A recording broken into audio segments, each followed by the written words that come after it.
Hello everyone, welcome to our channel रेस्पो अधिकारी always educational. आज हम बात करेंगे डिस्पर्सन की नेक्स्ट लेक्चर के ऊपर, जहाँ पे हम मीन डेविएशन सीखने वाले हैं। लेकिन उससे पहले प्रीवियस वीडियो के अंदर मैं ये वाला क्वेश्चन दिया था, जहाँ पे मैं बोला था कि इसका रेंज निकाल के कमेंट करने के बारे में। तो ये जो है इसका रेंज क्या होगा, highest point minus lowest point. तो मैं करके आपको दिखा देता हूँ। तो हाईएस्ट पॉइंट यहाँ पे होगा, जो हाईएस्ट पॉइंट यहाँ पे है, ठीक है। हाईएस्ट पॉइंट कितना है, अगर आप अभी नहीं किए हो तो कोशिश कर सकते हो, ठीक है। कुछ सेकंड्स में यहाँ पे वेट कर रहा हूँ, तो आप कोशिश करो।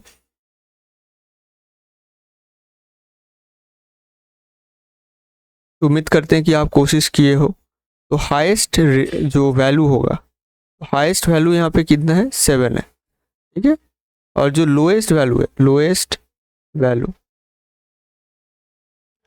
वैल्यू यहाँ पे कितना है, 2 है। अगर आप देखोगे इस 7 के ऊपर और कोई नंबर नहीं है, बहुत सारा 7 है, लेकिन हम फ्रीक्वेंसी के ऊपर बात नहीं करेंगे, हम सिर्फ बात करेंगे मैक्सिमम नंबर का जो है उसका वैल्यू कितना है, बस वही लेना है, इससे ज़्यादा कुछ नहीं लेना है। तो यहाँ पे 7 जो है वो मैक्सिमम है, this is the maximum value.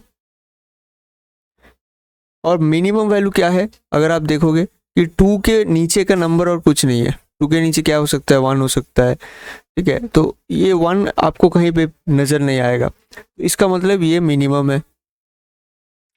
तो बस आपको क्या करना है, रेंज में कुछ नहीं करना होता है, सब्ट्रैक्ट करना होता है मैक्सिमम वैल्यू से मिनिमम वैल्यू। तो यहाँ पे आपका आंसर आ जाएगा 5।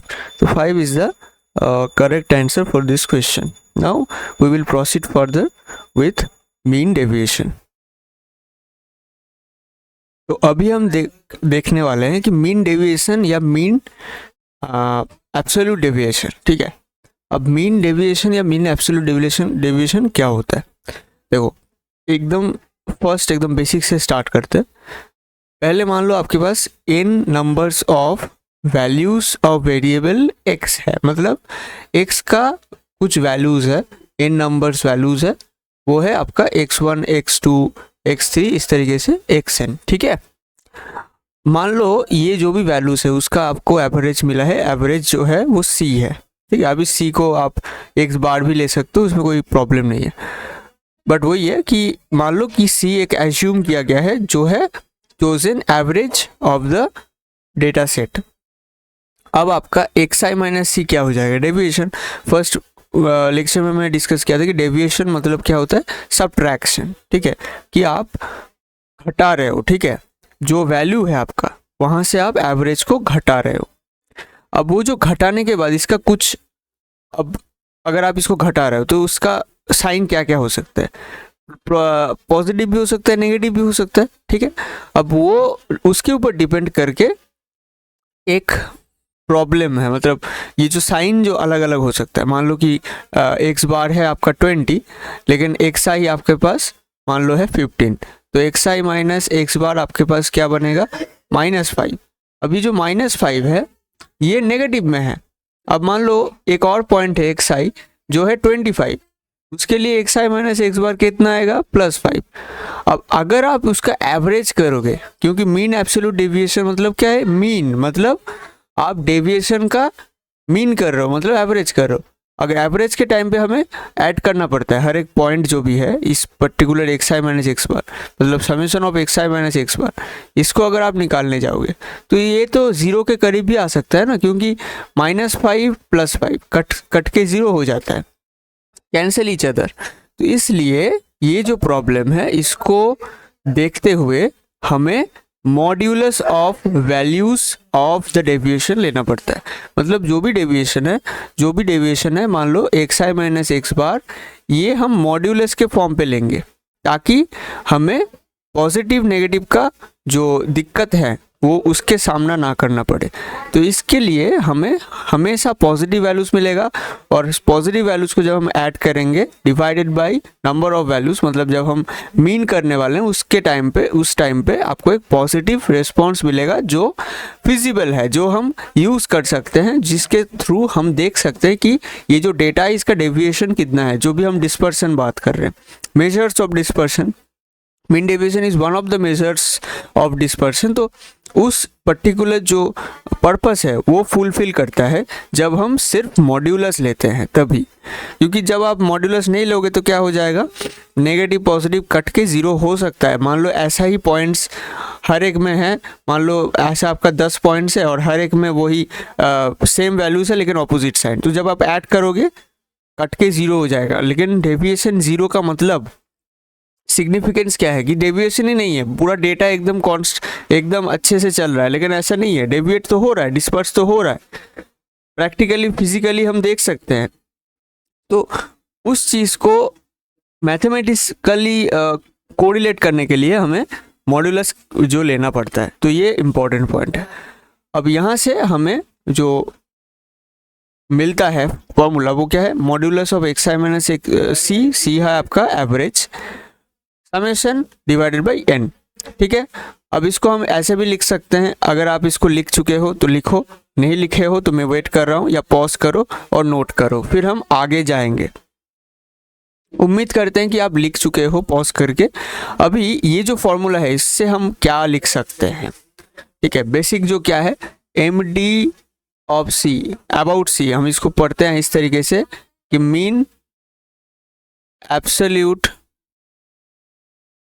डेविएशन, मीन एब्सोल्यूट डेविएशन, इसलिए हम एब्सोल्यूट वर्ड को यूज करते हैं। अबाउट सी, ये जो अबाउट सी है, अब ये सी क्यों यूज किया जाता है, क्योंकि ये सी बहुत सारा कुछ हो सकता है, ठीक है। ये मीडियन भी हो सकता है, ये मोड भी हो सकता है, ये एवरेज भी हो सकता है। मतलब आपका जो सेंट्रल टेंडेंसी है वो आप डिफरेंट टाइप्स ऑफ मेजर्स आप उसमें देख सकते हो, mean mode, median mode, different types of measurements. अब उसी जो क्राइटेरिया, उसी चीज़ को आपको सोचते हुए आपको यहाँ से मीन डेविएशन अबाउट मीडियन भी हो सकता है, mean deviation of mean deviation about median mean भी हो सकता है, मीन डेविएशन अबाउट मीडियन भी हो सकता है। तो इसका मतलब आपके पास बहुत सारा मेजरमेंट्स है जहाँ से आप इस चीज़ को डिफाइन कर सकते हो कि कितना डेविएट हो रहा है।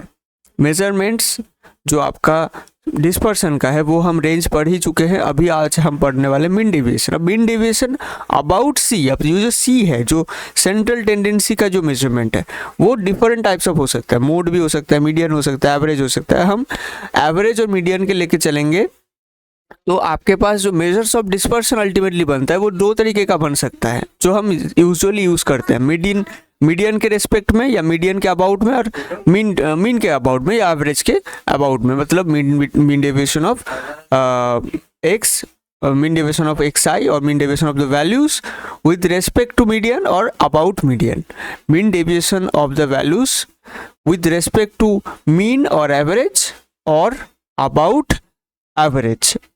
आज हम अभी पढ़ने वाले हैं mean deviation about X bar, मतलब अबाउट एवरेज। तो हम एवरेज जो भी है डेटा सेट है उसका एवरेज को हम as a measure of central tendency लेके सी के जगह हम क्या लेंगे, एक्स बार, ठीक है। तो ये है आपका फर्स्ट पॉइंट। तो अगर आप c इक्वल टू एक्स बार लेते हो तब आपके पास मीन डेविएशन, अब देखो मीन डेविएशन मैं मीन डेविएशन रहा हूँ, लेकिन ये इसका मतलब एब्सोल्यूट ही है, मीन एब्सोल्यूट डेविएशन ही है। तो समेशन एक्स आई, अच्छा यहाँ पे मॉड यूज होता है, मॉड हमें देना पड़ता है, mod x I minus x bar divided by n. N क्या है, total number of values of variable x, ठीक है। अब ये जो है ये किसके लिए है, for ungrouped data, for ungrouped data. मतलब जब अनग्रुप डेटा हो, जब हर एक वैल्यू, ईच वैल्यू जो है, हर एक जो वैल्यू है उसका अगर फ्रीक्वेंसी हमेशा 1 होता है, तो उस केस में हम इस पर्टिकुलर फॉर्मूला को यूज़ कर सकते हैं। लेकिन अगर आपका ग्रुप डेटा है, कोई भी ग्रुप्ड डेटा, ठीक है, ग्रुप्ड डेटा, तो ग्रुप डेटा के लिए क्या होता है, सेम चीज़ होता है जैसे हम एवरेज के टाइम पे किए थे। क्या होता था, x bar equal to summation x i divided by n. ये किसके लिए है, अनग्रुप्ड डेटा के लिए है। और अगर आप ग्रुप डेटा लोगे तो उसके लिए क्या होगा, x bar equal to summation x i f i होता है। मतलब हर एक का फ्रीक्वेंसी उसका वैल्यू के साथ पहले मल्टीप्लाई करना पड़ता है, फिर वो जो मल्टीप्लिकेशन, वो जो प्रोडक्ट बनेगा, हर एक प्रोडक्ट को जोड़ना पड़ता है, मतलब एडिशन करना पड़ता है, उसके बाद नंबर ऑफ वैल्यूज से डिवाइड करना पड़ता है। वही सेम चीज़ यहाँ पे है, mean deviation of X about mean. ठीक है, हम इसको अबाउट मीन लिख देते हैं क्योंकि हम यहाँ पे सी को क्या ले रहे हैं, एक्स बार ले रहे हैं। ठीक है, मुझे लगता है कि आपका ये क्लियर हो चुका है कि सी क्या है, मेजर ऑफ सेंट्रल टेंडेंसी है। सी क्या क्या हो सकता है वो हम ऑलरेडी पढ़ चुके हैं क्लास 11 में, जो प्रीवियस सेमेस्टर में। और उसके साथ ही साथ यहाँ पे उसका क्या यूज़ है वो भी हम देख चुके हैं। और यहाँ पे different types of measures of central tendency के अंदर हम अगर मीन को अलग से लें, मीडियन को अलग से लें, मोड को अलग से लें, तो मीन डेविएशन जो है उसका भी अलग अलग टाइप बनता है। उसमें से एक है मीन डेविएशन अबाउट मीन, जिसको हम अभी पढ़ रहे हैं। ठीक है, आई थिंक ये क्लियर हो चुका है। तो summation of X I minus x bar और एफ आई, मतलब हर एक वैल्यू का जो डेविएशन होगा उसके साथ उसका फ्रीक्वेंसी को पहले मल्टीप्लाई करो, फिर हर एक प्रोडक्ट को सम करो, हर एक प्रोडक्ट का सम करने के बाद डिवाइडेड बाई एन। यहाँ से आपको ग्रुप डेटा के लिए mean deviation of any values of X about mean आपको मिलता है। ये जो मैं बार बार बोल रहा हूँ इसका कारण यही है कि आपको सारा चीज़ याद हो जाए। मीन डेविएशन अबाउट मीन, अब इसको ऐसे भी बोल सकते हो, और या इसको ऐसे बोल सकते हो, mean deviation of X about mean. इसमें से क्या क्या, कौन सा क्या है, उसका सिग्निफिकेंस क्या है, हर एक चीज़ आपका दिमाग में क्रिस्टल क्लियर हो जाना चाहिए कि मीन डेविएशन मतलब क्या है। ये एक्चुअली मेजर है, मेजर ऑफ सेंट्रल टेंडेंसी है। अब इसको सिर्फ बोलने से ही नहीं चलेगा कि मीन डेविएशन, नहीं, ऐसे बोलने से नहीं चलेगा। मीन डेविएशन बोलने के बाद उस किसका मीन डेविएशन वो भी बोलना पड़ेगा, मतलब ऑफ एक्स, मतलब उस वेरिएबल का मीन डेविएशन जो है एक्स यहाँ पे। अबाउट मीन मतलब सेंट्रल टेंडेंसी, जिसके रेस्पेक्ट में हम डेविएशन निकाल रहे हैं वो क्या है, यहाँ पे मीन है। तो ये जो डिफरेंस है, ये जो छोटा छोटा पॉइंट्स है, जो कंसेप्ट्स है, इसको पूरा क्लियर करके रखना है ताकि आपका क्वेश्चंस में कोई भी दिक्कतें आपके सामने ना आए। तो इसके लिए आपको ये क्लियर रहना चाहिए आपके सामने।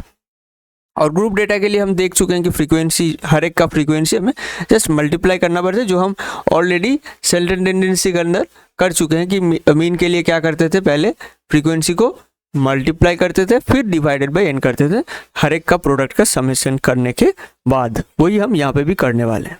ठीक है, आई थिंक ये क्लियर हो चुका है। और यहाँ पे जो n है, ये n actually summation of F I है, ये भी क्लियर हो चुका है क्योंकि यहाँ पे हर एक का फ्रीक्वेंसी 1 था, तो 1 + 1 + 1 नंबर ऑफ वैल्यूज भी n होगा। ठीक है, तो उसके लिए इसका वैल्यू n है। लेकिन यहाँ पे ये नहीं होगा, यहाँ पे ऐसा हो सकता है 2 + 3 + 1 + 5। ठीक है, मतलब डिफरेंट फ्रीक्वेंसी, उसके बाद कुछ है, हर एक सम को, हर एक वैल्यूज का सम करने के बाद वो n आएगा।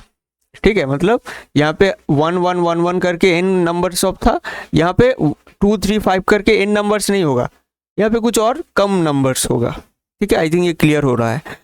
तो इस तरीके से हमें मीन डेविएशन अबाउट मीन पता चल जाता है कि कैसे हमें निकालना होता है, कैसे क्या करना होता है। ये है थ्योरी। अब हम डिस्कस करेंगे एक छोटा सा क्वेश्चन जहाँ से आपका क्लियर होने वाला है। अगर आपको यहाँ पे कोई भी प्रॉब्लम है तो इस वीडियो को अभी तक आप जब देख चुके हो, इसको पूरा रिवाइंड करके देखो। रिवाइंड करोगे तो आपका और एक बार क्लियर होगा। आप उसका स्पीड इंक्रीज कर सकते हो 1.5x पे या 1.25x पे, जहाँ पे भी आपको सूटेबल लगे उस पर्टिकुलर स्पीड में आप इसको देखो फिर से, और फिर आप आगे आओ और हम क्वेश्चंस की तरफ बढ़ते हैं। तो उम्मीद करते हैं यहाँ तक का आपका थ्योरी क्लियर हो चुका है। अभी हम डिस्कस करेंगे क्वेश्चन जो आपके सामने लिखा हुआ है। Compute the mean deviations of a variable assuming the values 3591 and 2 about the median and mean. अब यहाँ पे मीडियन भी मैं ऐड कर चुका हूँ सेंट्रल टेंडेंसी का, मतलब यहाँ पे दो आंसर आएगा। एक आपका आएगा मीन डेविएशन अबाउट मीन और एक आएगा आपका mean deviation about median. Median को मैं एम ही लिख रहा हूँ, ठीक है, एम ही मतलब मीडियन। अब देखो पहले क्या होगा, फर्स्ट आपको पहले तो मीन के लिए कोई प्रॉब्लम नहीं है, कोई इंक्रीजिंग ऑर्डर की ज़रूरत नहीं है। आप नॉर्मली पहले मीन निकालो, ठीक है। तो इसके लिए पहले आप क्या करोगे, first step, step 1 mean calculation. Mean calculation तो पहले तो आपको मीन कैलकुलेट करना होगा, तो मीन कैलकुलेट करो पहले। तो देखो एक्स बार क्या होता है, अब ये अनग्रुप्ड डेटा है, हर एक का फ्रीक्वेंसी 1 है, तो कोई दिक्कत नहीं है। This is ungrouped data, this is ungrouped data, तो यहाँ पे आपको कोई प्रॉब्लम नहीं है। नॉर्मली आप 3 + 5 + 9 + 1 + 2 divided by number of values. यहाँ पे नंबर ऑफ वैल्यूज कितना है, नंबर ऑफ वैल्यूज है 5, ठीक है। इक्वल टू आपका कितना आएगा, अगर आप देखोगे 20 आ रहा है, ठीक है। 20 डिवाइडेड बाई 5, इसका मतलब 4, तो आपका मीन आ गया 4। आपको अभी कुछ नहीं करना है, बेसिक स्टेप 2 में डेविएशन निकालना है। डेविएशंस, अब डेविएशंस मतलब बहुत सारा डेविएशन आएगा।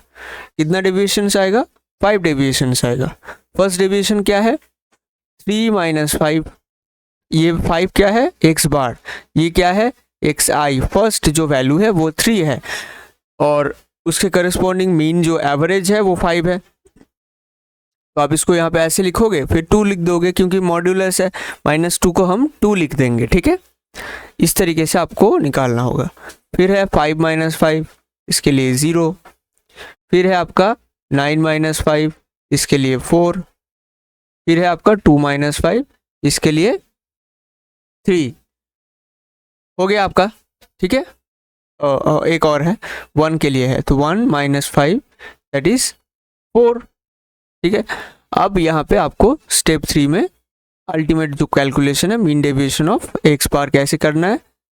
ये जो नंबर है 2, 0, 4, 3 एंड 4, इसको आपको ऐड करना है। 2 + 0, ठीक है, 0 + 4 + 4 + 3, 5 नंबर्स आएगा, divided by number of values 5। कितना आएगा आपका आंसर, 13/5। तो इसका मतलब आपका आंसर आने वाला है कुछ 2.6 की करीब। मतलब आपका जो डेविएशन है वो 2.6 है। पूरा जो डेटा है, पूरा डेटा सेट का डेविएशन है 2.6, मतलब एवरेज के करस्पॉन्डिंग, समझ रहे हो, एवरेज के करस्पॉन्डिंग और एवरेज के रिस्पेक्ट में, 4 के रिस्पेक्ट में ये डेविएट हो चुका है 2.6 में। पूरा जो डेटा सेट है, होल डेटा सेट। तो इसको देखने के लिए हम ऐसे देखते हैं, ठीक है। अब हम निकालने वाले हैं मीन डेविएशन ऑफ मीडियन। मैं इसको मिटा रहा हूँ, हाँ, मीन डेविएशन ऑफ मीडियन हम देखने वाले हैं। तो मीन डेविएशन ऑफ मीडियन के लिए पहले आपको क्या करना है, फर्स्ट स्टेप क्या होना चाहिए, मीडियन निकालना होगा। Median calculation. अब मीडियन कैलकुलेट करने के लिए फर्स्ट जो सबसे मोस्ट प्रायर जो स्टेप होना चाहिए वो क्या है, इंक्रीजिंग या decreasing order. This is the most prior step, decreasing order. तो उसमें आपको पहले अरेंज करना पड़ेगा।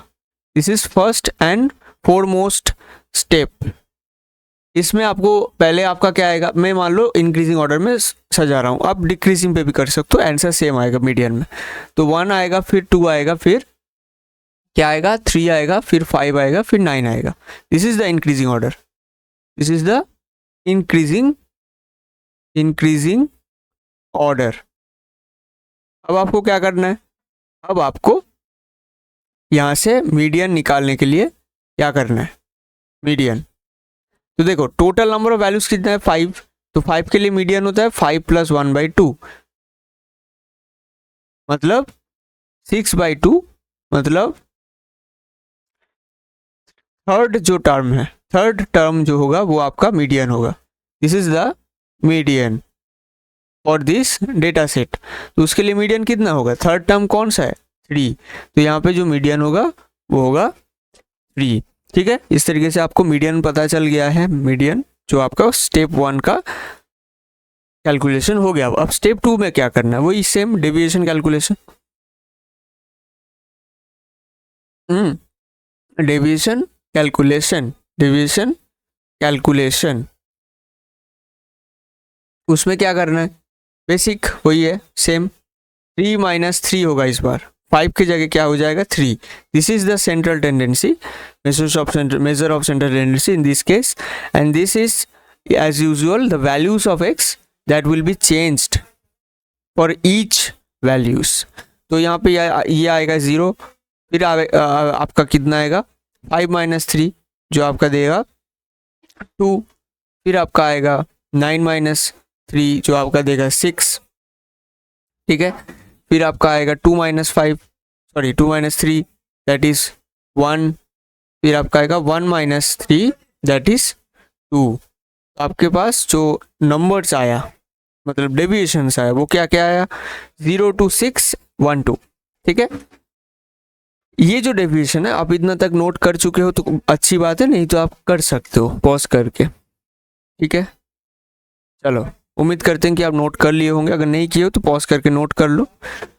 अब हम बात करेंगे वही जो आपका पॉइंट आया, क्या क्या आया, इसको ऐसा रखता हूँ, हाँ।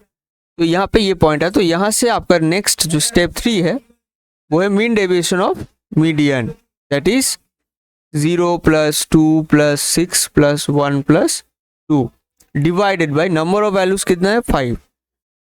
तो आपका कितना आया यहाँ पे 9 11/5। ठीक है, जो आपका आएगा 2.4।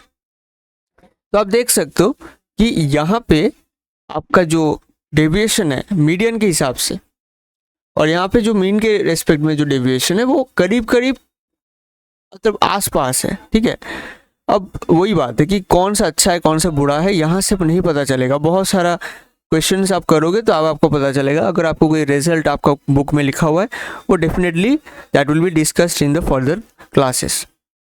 तो जो भी है ये आपका हो गया टोटल एक बेसिक सा कॉन्सेप्ट क्लियरिंग, जहाँ पे आपको मीडियन और मीन के रेस्पेक्ट में मैं करके दिखाया कि मेजर्स ऑफ सेंट्रल टेंडेंसी अगर चेंज हो रहा है सेम चीज़ है, मॉड्यूलस लेना होता है हर एक डेविएशन का, फिर ऐड करके divided by number of values. कुछ ग्रुप डेटा होगा तो वही समेशन ऑफ एफ आई करना होगा, और हर एक डेविएशन के साथ उसका फ्रीक्वेंसी साथ ही साथ आपको मल्टीप्लाई करते चले जाना है, और जो प्रोडक्ट्स आएगा उसको सम करके divided by number of values, या आप ऐसे कर सकते हो ग्रुप डेटा के लिए फ्रीक्वेंसी का समेशन आप डिवाइड करोगे तो आपके पास आंसर आके दिखाई देगा। तो ये आपका टोटल बन गया एक छोटा सा क्वेश्चन जहाँ से आप कंसेप्ट को क्लियर कर सकते हो। ठीक है, तो अभी हम डिस्कस करने वाले हैं कि इसका कुछ प्रॉपर्टीज़ है, जो प्रॉपर्टीज़ सबसे ज़्यादा इंपॉर्टेंट होता है, क्योंकि हम रेंज पे भी प्रॉपर्टी देख चुके हैं कि रेंज क्या होता है, स्केल शिफ्ट में इफेक्ट करता है, मीडियन ओरिजिन शिफ्ट पे इफेक्ट नहीं करता है। इस तरीके से यहाँ पे हम देखने वाले हैं कि मीन डेविएशन में क्या होगा, उसका क्या चेंजेस आएगा वो हम डिस्कस करेंगे। ठीक है, चलो अब हम देखने वाले हैं कि प्रॉपर्टीज इंपॉर्टेंट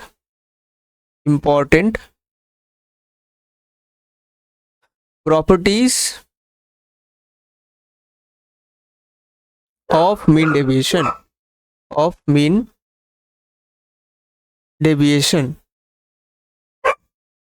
अब हम कुछ प्रॉपर्टीज देखने वाले हैं मीन डेविएशन का। अब हम डिस्कस करेंगे कि जो स्केल शिफ्ट या ओरिजिन शिफ्ट है उसके बाद मीन डेविएशन के अंदर क्या फ़र्क पड़ता है। ठीक है, तो ये हम रेंज पे भी डिस्कस कर चुके हैं। तो रेंज पे क्या होता है, स्केल शिफ्ट में इफेक्ट करता है। क्या यहाँ पे कैसे इफेक्ट करेगा उसको थोड़ा सा देखो अच्छे से। ठीक है, तो पहले हम क्या करेंगे, यहाँ पे ओरिजिन शिफ्ट करेंगे। ठीक है, ओरिजिन शिफ्ट तो ऑरिजिन शिफ्ट जो है ये वाला पोर्शन जो है ये ऑरिजिन शिफ्ट का पोर्शन है। उसके बाद हम बी एक्स जो ये पोर्शन है this is the scale shift. उसके बाद हम Y I equal to A plus B X I लिख सकते हैं, क्योंकि ये जो है ये किसके लिए लिख सकते हैं, ये हम जो भी मतलब हर एक जो एलिमेंट है, हर एक जो वैल्यू है उसके लिए हम ये लिख सकते हैं। ठीक है, ये आई थिंक आपको समझ में आ रहा है। तो उसके बाद हम वाई बार निकालने की कोशिश कर रहे हैं। वाई बार मतलब मीन, तो वो क्या होगा ए प्लस बी एक्स बार। ठीक है, ये हम ऑलरेडी पढ़ चुके हैं। तो ये फर्स्ट इक्वेशन है, this is the second equation. अब हम क्या करेंगे, वाई आई माइनस वाई बार निकालेंगे। वो क्या हो जाएगा, ए प्लस बी एक्स आई माइनस ए माइनस बी एक्स आई एक्स बार। तो यहाँ से ए और ए कैंसिल आउट हो जाता है, तो यहाँ से b कॉमन लेने से एक्स आई माइनस एक्स बार होगा। फिर हम क्या करेंगे, इसको लिखेंगे वाई आई माइनस वाई बार। नेक्स्ट स्टेप में हम मॉड ले लेंगे। ठीक है, टेकिंग मॉड बोथ साइड्स। देखिए क्या फॉर्म हो रहा है, this is the next portion जहाँ पे हम देख रहे हैं कि this is the expression after taking mod in both sides. उसके बाद हम क्या करेंगे, उसके बाद हम वाई आई माइनस वाई बार का समेशन लेंगे, मतलब बोथ साइड समेशन लेंगे। अब ये जो है दिस जो ये जो है ये वाला आपका कांस्टेंट है, तो यहाँ पे तो ये आ जाएगा एज यूजुअल जैसा होता है वो हो जाएगा। उसके बाद हम जो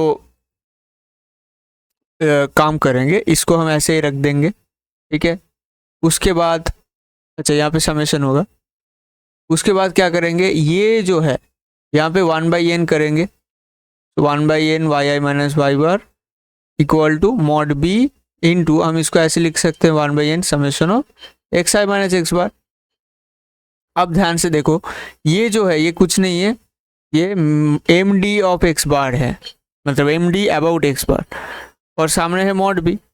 और यहाँ पे क्या होगा, this is the M D about Y bar equal to mod B equal to M D about X bar. तो यहाँ पे हमारे पास एक्सप्रेशन क्या आया, M D of about X bar equal to M D about Y bar equal to mod B into M D about X bar when what is the relation between y and x, y equal to a plus bx. This is the relation between y and x. After calculating, after the derivation, we are getting that md of x about y bar is nothing but mod b into md of x about x bar. ठीक है, तो यहाँ से md में थोड़ा सा गलत बोला, md of y about Y bar, इसको हम ऐसे बोलेंगे, और इसको हम क्या बोलेंगे, M D of X about X bar. This is the expression जो हमारे सामने आता है। अब हम क्या करेंगे, बेसिक जो भी एक क्वेश्चन लेंगे उससे आपको समझाएंगे कि ऐसे क्वेश्चंस को कैसे सॉल्व करते हैं। जब आपके सामने कुछ एक्सप्रेशन दिया जाएगा, लीनियर एक एक्सप्रेशन दिया जाएगा y और x का, तब आपको कैसे सॉल्व करना है। Now this is the question, if 2x plus 5y equal to 15 is the relation between two variables x and y and the mean deviation of x about its mean is 5। तो हमारे पास expression क्या है, 2x plus 5y equal to 15, M D of x with respect to x bar is 4।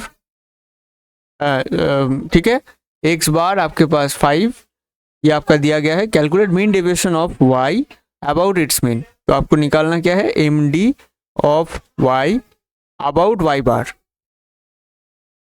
तो क्या करना है, expression जो है आपके पास, यहाँ से आपको y equal to A plus B x के फॉर्म पे इसको आपको ले आना है। तो यहाँ पे a आपको चाहिए, बी आपको चाहिए, क्योंकि तभी आप यहाँ से M D of Y bar about Y bar equal to आप लिख सकते हो mod B into M D about X bar. तो आपको क्या करना है, इसको पहले लिखो उस तरीके से, y equal to A plus B x में। तो 5y इक्वल टू क्या होगा, 15 माइनस 2x। उसके बाद आपको y रखना है सिर्फ, तो 5 को डिवाइड कर देना है बोथ साइड से 5 से, तो 15/5 माइनस 2/5 x। इसका मतलब क्या हो जाएगा 3 प्लस माइनस 2/5 x। तो आप देख सकते हो this is a and this is b। ठीक है, आई थिंक आपको समझ में आ रहा होगा। तो a क्या है 3 है, b क्या है -2/5। तो यहाँ पे b जो है आपको जस्ट यहाँ पे अब इसके बाद यहाँ पे जस्ट पुट कर देना है। तो M D of Y bar about Y bar equal to mod of -2/5 into M D about X bar. ये आपको पता है ऑलरेडी, ये 4 है, ठीक है 4 है, तो क्या होगा 2/5 इंटू 4 मतलब 8/5। तो आपके पास आंसर क्या आना चाहिए 8/5, मतलब ये करीब करीब 1.6 आएगा। ठीक है, तो M D of Y bar क्या हो जाएगा, M D of y about Y bar is 1.6। इस तरीके से आपको क्वेश्चन को करना होता है, बहुत सिंपल होता है। फिर से रिपीट कर रहा हूँ कैसे आपको करना होता है। ठीक है, पहले आपको क्या करना है, step 1 y equal to a plus B x form पे एक्सप्रेशन को लिखना है, एक्सप्रेशन को लिखना होगा। उसके बाद नेक्स्ट स्टेप में b का वैल्यू आपको पता करना है, और नेक्स्ट थर्ड स्टेप में आपको M D of Y bar equal to mod B into M D of about X bar, इसमें put M D of X bar और मॉड बी का वैल्यू, तो आपको क्या मिल जाएगा एम डी ऑफ वाई बार। इस तरीके से आपको क्वेश्चन को करना होगा। तो मैं सिंप्लीफाई कर दिया, स्टेप डिस्कस कर दिया। यहाँ तक का आज का जो वीडियो था ये आपको पता चल गया है कि आपको अनग्रुप्ड डेटा के लिए पहले तो आपको पता चला है, मैं फिर से एक बार रिकैप दे देता हूँ कि आपको क्या क्या पता चला है। इस वीडियो से आपको ये पता चला है कि क्या इसका मतलब मेन कॉन्सेप्ट्स क्या है, उसके बारे में डिस्कस कर चुका हूँ। फिर मैं डिस्कस किया कि ग्रुप डेटा के लिए अलग होता है, अनग्रुप डेटा के लिए अलग होता है। ग्रुप डेटा के लिए क्या होता है, एक फ्रीक्वेंसी ऐड हो जाएगा जस्ट मतलब मल्टीप्लाई करके, फिर इंडिविजुअल मल्टीप्लिकेशन जो प्रोडक्ट होगा उसको सम करके divided by summation of frequency. और ये जो थ्योरी था इसमें सिर्फ मतलब थ्योरी में हम आपसे पूरा डिस्कस करवाया कि मीन डेविएशन अनग्रुप्ड के लिए क्या होगा, ग्रुप डेटा के लिए क्या होगा, लेकिन क्वेश्चन हम सिर्फ किए हैं अनग्रुप डेटा के लिए। ठीक है, जहाँ पे हम मीडियन के रेस्पेक्ट में भी मीन डेविएशन निकाल के दिखा दिए। उसके बाद हम प्रॉपर्टी में गए और फर्स्ट प्रॉपर्टी जो था change in scale and origin shift, उसके बाद क्या चेंज होता है देखा। यहाँ पे भी हम ऑलरेडी देख चुके हैं कि unaffected after origin shift but affected after scale shift. मतलब अगर आप दोनों ही करोगे, अगर आप स्केल शिफ्ट भी कर रहे हो उसके साथ साथ ऑरिजिन शिफ्ट कर रहे हो, तब आपका ऑरिजिन शिफ्ट में कोई अफेक्ट नहीं होगा, सिर्फ और सिर्फ स्केल शिफ्ट पे अफेक्ट दिखेगा। वो कैसा अफेक्ट दिखेगा, ये वाला बी। अब देखो ये बी क्या था, बी तो स्केल शिफ्ट ही किया गया था ना, this is scale shifted, this is scale shift, तो उसमें अफेक्ट कर रहा है। तो ये भी आपको पता चल गया है इनडायरेक्टली। उसके बाद हम इसके ऊपर एक क्वेश्चन किए जहाँ पे हम डिस्कस किए कि अगर ऐसा कुछ एक्सप्रेशन दिया जाएगा, पहले तो आपको y equal to a plus B x form पे लिखना होगा, क्योंकि बहुत लोग ये लिखना ही भूल जाते हैं, डायरेक्टली यहाँ से b का वैल्यू 2 ले लेते हैं बहुत लोग। ठीक है, तो वो भी गलत है। पहले आपको a plus B x form पे लेना होगा, फिर a b देखना होगा, फिर b को लेना होगा, b को लेके यहाँ पे पुट करना होगा। एम डी एक्स बार आपको दिया ही रहेगा, एक्स बार भी दिया रहेगा। अब देखो एक्स बार यहाँ पे अच्छा एक और अच्छा ये क्वेश्चन एक्चुअली कंप्लीट नहीं हुआ है। देखो एक और क्वेश्चन यहाँ पे दिया गया है कि दे सकता है यहाँ पे एक और क्वेश्चन कि calculate mean deviation of y about its mean, hence find the mean of this variable. तो आपको कैसे निकालना है, तब आपको जो ये जो एक्सप्रेशन था, देखो ध्यान से, दिस इज द, मैं आपको फिर से बता रहा हूँ कि क्या क्वेश्चन दे सकता है। दिस इज द एक्सप्रेशन ना, तो इस एक्सप्रेशन पे ध्यान से देखना है। अगर आपको फिर से मीन कैलकुलेट करने को बोल रहा है, आपको एक्स बार तो दिया गया है 4, वाई बार आपके पास नहीं पता है। अगर आपको वाई बार भी पूछ रहा है तो आपको इस एक्सप्रेशन से निकालना होगा, y I minus Y bar equal to b into, b को आप बी ही रखने दो, एक्स आई माइनस एक्स बार। इस एक्सप्रेशन से आपको निकालना होगा, जहाँ पे आपको, अब यहाँ पे ये भी बात है कि एक्स आई भी चाहिए ना, एक्स आई भी नहीं दिया हुआ है, तो आपको वो भी, अच्छा तो अदरवाइज तो आप ऐसे भी कर सकते हो, Y equal to A plus B X है, यहाँ से भी आप निकाल सकते हो Y bar equal to A plus B x bar. हाँ, यहाँ से आप निकाल सकते हो, यहाँ से नहीं, यहाँ से नहीं, छोड़ दो, ये वाला छोड़ दो, यहाँ से आप निकाल सकते हो। ये जो है, यहाँ से आप वाई बार निकाल सकते हो। एक्स बार आपको पता होगा, ए भी पता होगा और बी भी पता होगा, यहाँ से आप निकाल सकते हो। बात समझ में आया? फिर से बता रहा हूँ, क्वेश्चन क्या दे सकता है। क्वेश्चन तो ये दिया ही हुआ है कि M D of y about its mean, ये हम कैलकुलेट कर चुके हैं, मतलब एम डी वाई बार निकालने के लिए बोल रहा है। अगर यहाँ पे बोल रहा है hence find Y bar also, तो आपको कैसे निकालना है, Y equal to A plus B X जो है, वहाँ से Y bar equal to A plus B x bar होता है। यहाँ से आपको एक्स बार भी पता है, ए भी पता है, बी भी पता है, तो आपको वाई बार निकाल के आ जाएगा आपके सामने। बात समझ में आया? तो ये भी आपको दे सकता है। तो this is another important point जो आपको मैं बता दिया।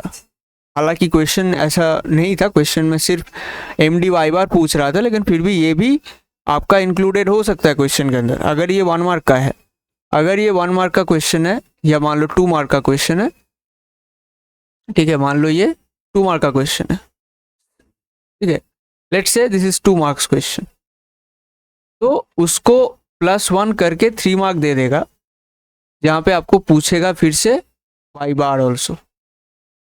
Y bar you have to calculate Y bar again through the expression Y bar equal to A plus B x bar, जहाँ पे आपको ए पता होगा, बी भी पता होगा, एक्स बार भी पता होगा। देखो एक्स बार यहाँ पे दिया हुआ है 5, तो यहाँ पे आप निकाल के देखो कैसे निकाल के आता है।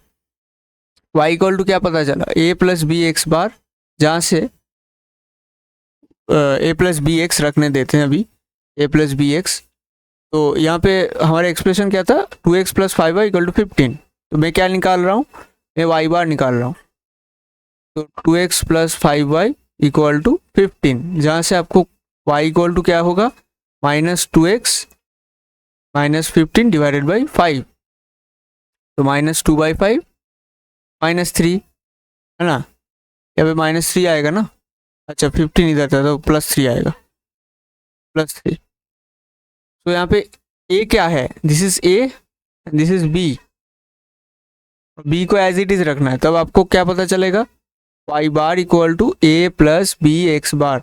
a का वैल्यू क्या है 3, माइनस b का वैल्यू क्या है 2/5 इंटू एक्स बार।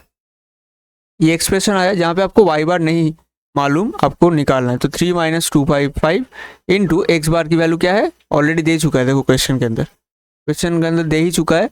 एक्स बार का वैल्यू क्या है 4, ठीक है, एक्स बार का वैल्यू क्या है 4, तो आपको 4 पुट करना है, सॉरी 4 नहीं 5,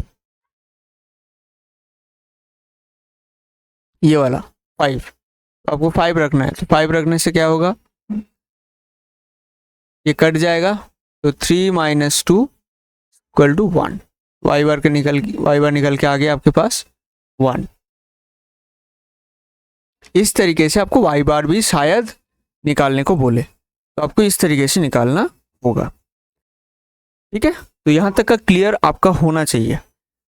अब नेक्स्ट सेशन पे हम डिस्कस करेंगे कि कैसे हम फ्रीक्वेंसी जो ग्रुप डेटा है उसका कैसे मीन डेविएशन निकालें, और कुछ एक्स्ट्रा रिजल्ट्स जो इम्पोर्टेंट है। यहाँ तक का तो बेसिक है, यहाँ तक का आएगा तो क्वेश्चन, मतलब इट्स नॉट डिफिकल्ट, बट कुछ ऐसा क्वेश्चंस के अंदर इंक्लूड कर सकता है, यहाँ इस टॉपिक के अंदर ऐसा कुछ क्वेश्चंस बन सकता है जो रिलेटिवली थोड़ा टफ साइड पे है, मतलब टफर साइड पे है, तो वो आपको नेक्स्ट सेशन में दिखेगा। अभी तक का जो भी बेसिक है वो आपका क्लियर होना चाहिए। अच्छे से देखिए वीडियो, दूसरी बार 1.25x पे या 1.5x पे देखिए। वीडियो देखने के बाद नोट्स बनाइए, क्वेश्चंस जो भी मैं किया, क्वेश्चंस जो है उसको अच्छे से करें, खुद से कोशिश करें पहले, फिर अब मेरा जो सोल्यूशन है उसको देखिए, ताकि आपका मैक्सिमम बेनिफिट या आपका मैक्सिमम अंडरस्टैंडिंग डेवलप हो सके। ठीक है, नेक्स्ट वीडियो के अंदर हम डिस्कस करेंगे कि कैसे हम ग्रुप डेटा के लिए डिस्कशन करते हैं। चलिए मिलते हैं नेक्स्ट वीडियो के अंदर। ऐसे ही वीडियोस, ऐसे ही स्टैटिस्टिक्स के ऊपर वीडियोस इस चैनल के अंदर मिलता है। बहुत सारे चैनल्स में इस तरीके से डेडिकेटेडली कवर नहीं होता है।